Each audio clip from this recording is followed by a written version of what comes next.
Alô galera goiana, alô galera atleticana, aquele abraço, sejam bem-vindos ao Futebol 62.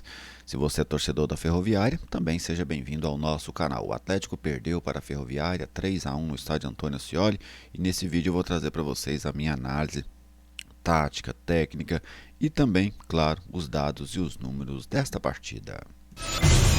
Bem-vindo ao jornalismo esportivo do século XXI. Bem-vindo ao Futebol 62. Seja sempre muito bem-vindo ao Futebol 62. É uma grande satisfação contar com a sua audiência. Se você ainda não é inscrito no canal, te convido a se inscrever. Venha fazer parte dessa comunidade dedicada ao futebol goiano.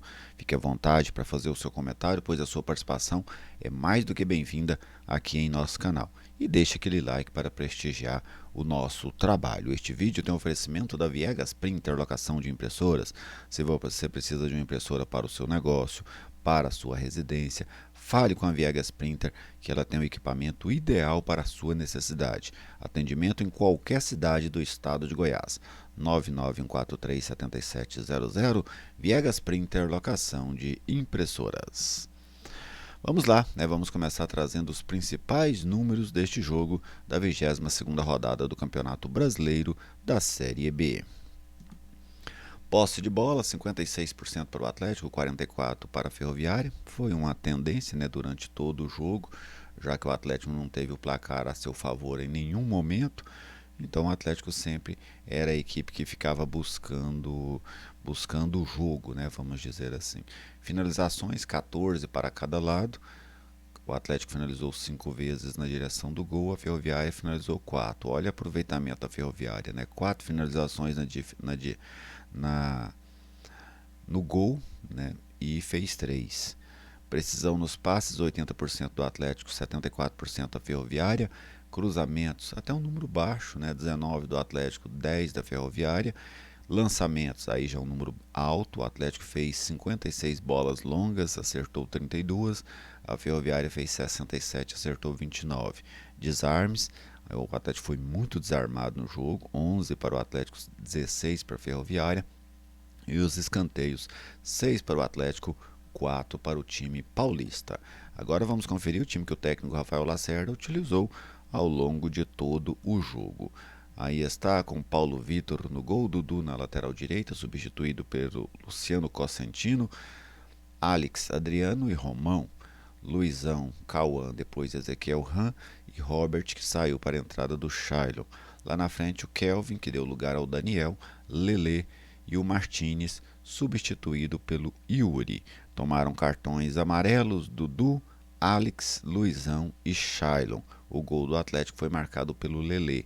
O Martínez desperdiçou um pênalti para o Atlético ainda no primeiro tempo. Então essa é a formação rubro-negra que esteve em campo. Vamos falar agora do jogo. Antes do jogo eu até citava, no F62 Debates e também no pré-jogo, que o normal era o Atlético não fazer uma grande partida. Mas por que, Geliesa, você está adivinhando, está mexendo com isso agora? Não. É porque essa rotina, ela é a rotina do Atlético dentro do campeonato. Eu já nem considero mais isso uma oscilação. É um padrão. Porque uma oscilação é quando você tem um desempenho, de repente você muda para baixo. Aí você passa por uma oscilação. Não, o Atlético, esses jogos, um jogo melhor, um jogo mais fraco, um jogo mais ou menos, é uma rotina do Atlético dentro do campeonato. Então, o que o Atlético fez nesse jogo contra a Ferroviária foi seguir o seu padrão da competição até o momento. Mas o Atlético até começou bem, gostei do início do Atlético, tinha um controle do jogo, faltava um pouco mais de agressividade, mas tinha o controle do jogo. E a agressividade que eu falo não é agredir o adversário, evidentemente, mas você, torcedor, entende. É de você estar finalizando, de você estar trazendo transtornos, vamos dizer assim, para a defesa adversária. E isso não era algo que acontecia. Então o Atlético tinha a bola, não permitia as escapadas da equipe da Ferroviária, que fez o famoso jogo por uma bola, jogava com as suas linhas bem baixas, e ficava pondo essa bola, especialmente no Carlão ou no Juninho. No Juninho para velocidade, no Carlão para ele segurar a bola e esperar o time sair lá de trás. Como dá trabalho, né? O Carlão para defesa adversária, jogador muito voluntarioso, muito dedicado. Só que quando essa bola entrou, o Atlético tomou o gol, né? O Atlético, com a posse de bola dominada, perdeu, tomou um contra-ataque. E aí eu achei o Atlético correndo muito errado, sabe? É aquela situação que eu falo. Às vezes o time se prepara para jogar com a bola, mas ele não se prepara para o momento em que ele perder a bola. E isso vai acontecer. Todo time que fica jogando com a bola em linha alta, em algum momento ele perde a bola. Só que quando perde a bola, você precisa ter muito definido uma escala de socorro.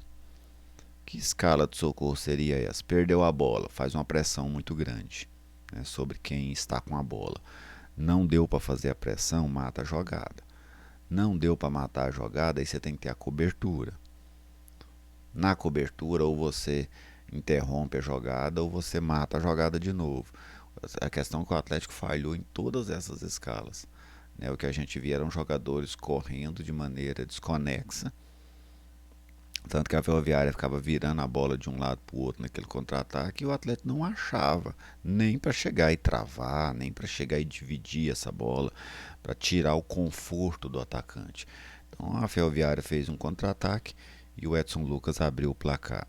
Aí o que era ruim ficou pior, porque aí veio a carga emocional, né, em cima do time do Atlético, que já vive um campeonato inteiro nessa situação. Mesmo assim, o Atlético seguiu perseverando, teve um pênalti, aí é onde você vai falhando nos momentos chaves, né? Chave. Porque, por exemplo, o Atlético deixou o contra-ataque entrar, certo? Você falhou. O Atlético teve um pênalti. O pênalti é, na maioria dos casos, a maior oportunidade que um time tem para fazer um gol. É assim, uma oportunidade definida. Vai ter uma oportunidade agora. Aí você vai lá, escolhe quem é que vai bater.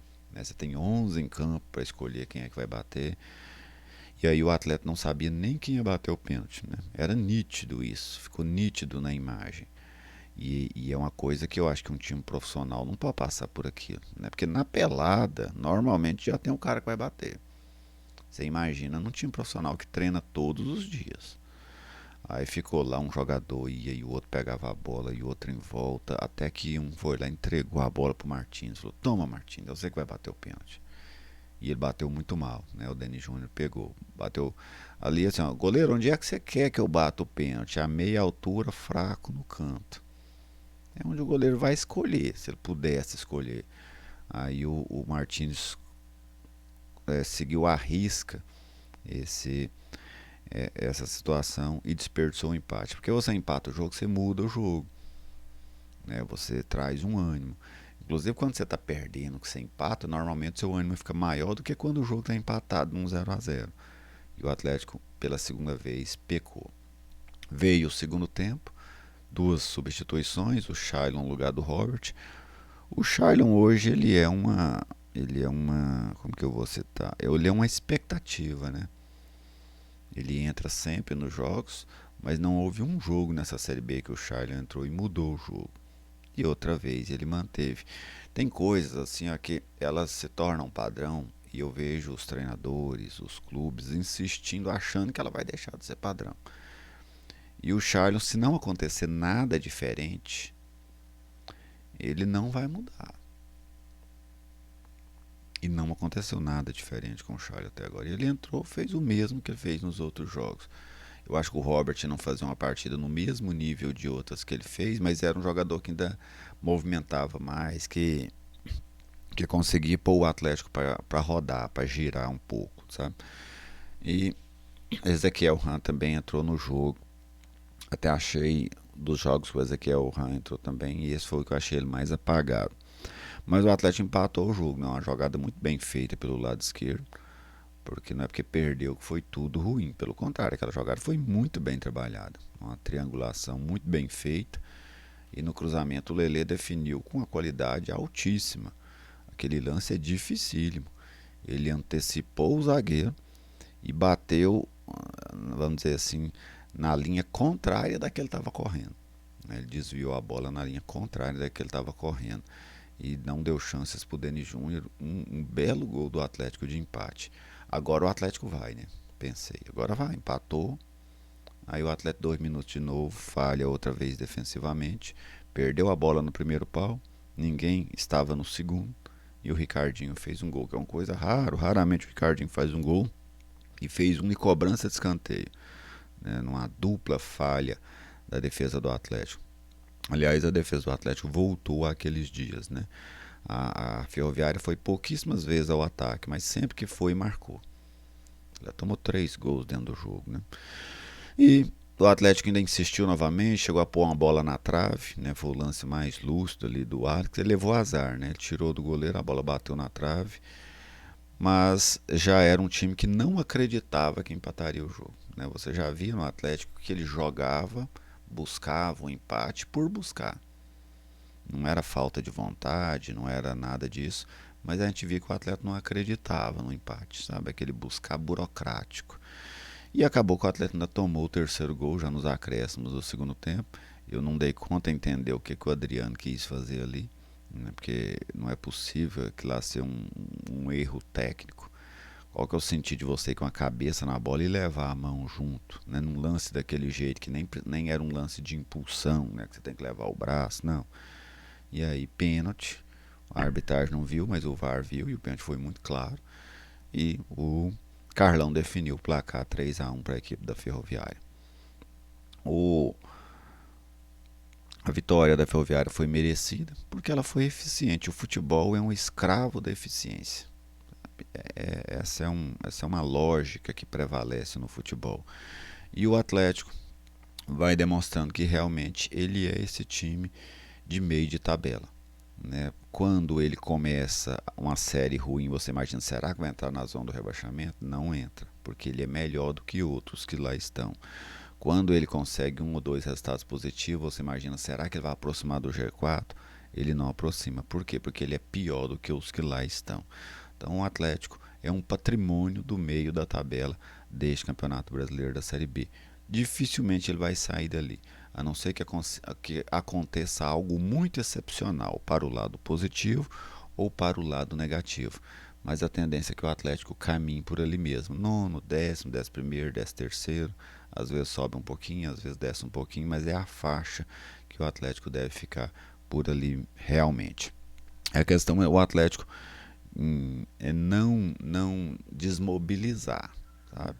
Tentar seguir jogando, tentar seguir buscando, não pôr na cabeça, o campeonato acabou, porque não acabou.